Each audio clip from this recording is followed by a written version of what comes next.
Hey everyone, today I have a punctuation quiz with Bob Dylan lyrics for you. So in this quiz, you will see a line from a song with the punctuation removed. All of the punctuation marks are taken out. Commas, periods, exclamation points, question marks, apostrophes, and quotation marks.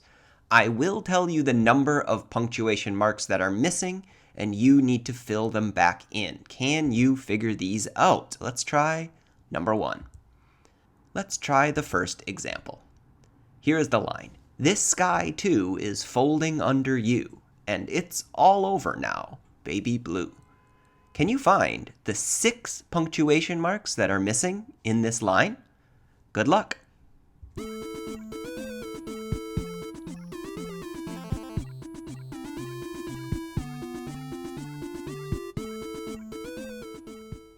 All right, I hope you had a chance to take a look and find some of the missing punctuation marks, or maybe all of them. Number 1, we are missing a full stop or period at the end of the sentence. Number 2, we need an apostrophe in the contraction it's, short for it is. Number 3 and 4 are commas to separate the word to from the rest of the sentence. Usually to comes at the end and we only need 1 comma, but here we need to separate it with 2. This is a comma that is for direct address. In this line, they are talking to someone named Baby Blue. And when we do that, we need to use a comma to separate it from the sentence. And finally, number 6 is a comma to separate independent clauses. Both of these could be a complete sentence on their own, so we can connect them with the word and use a comma. Well, I hope you found all of them. Let's try the next example. Number 2, no reason to get excited. The thief, he kindly spoke.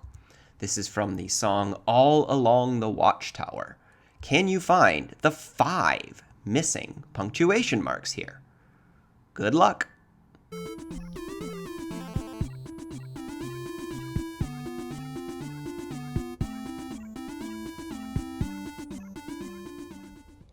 All right, this example is a little confusing with no punctuation, but let's figure it out.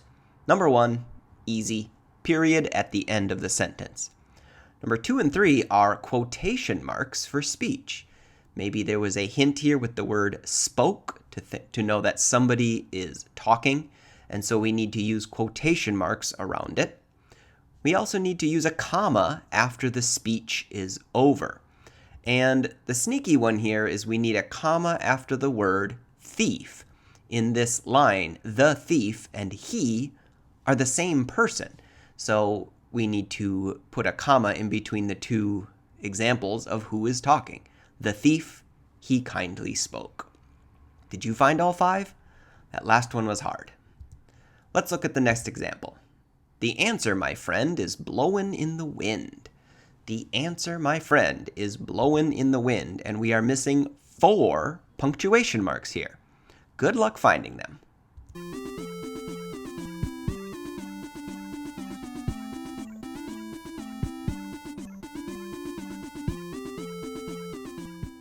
Okay, number 1 should be easy on everyone's list. We need a period at the end. Number 2 are, again, commas for direct address. In this line, Bob Dylan is talking to someone he calls my friend. The answer, my friend, is blowin' in the wind. And number 4, we need an apostrophe for the missing G in the word blowin'. Sometimes people shorten ing endings, and we need to put the apostrophe there to replace the G. The next example, she doesn't have to say she's faithful, yet she's true like ice, like fire. This is from another Bob Dylan song. And in this one, we are missing 7 punctuation marks. 7 punctuation marks were taken out. Can you find all of them? Good luck.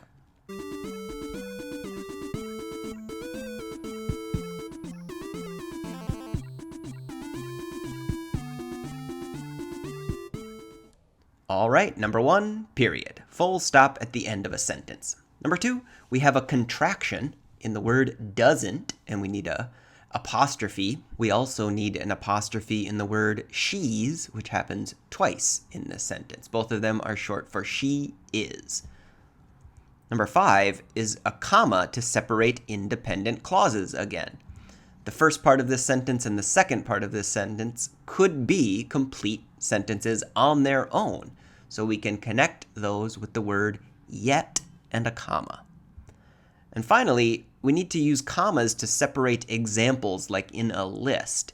So she's true, and how is she true? Like ice or like fire. Use commas to separate those examples. And the last one today. Ain't it just like the night to play tricks when you're trying to be so quiet? Some of these punctuation marks are going to be examples like we've seen before in the first 4 examples, but there are 4 missing in this line.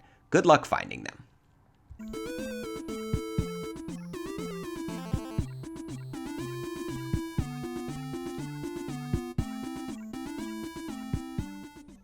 All right, I hope you found all 4 in this one. I think you can do it.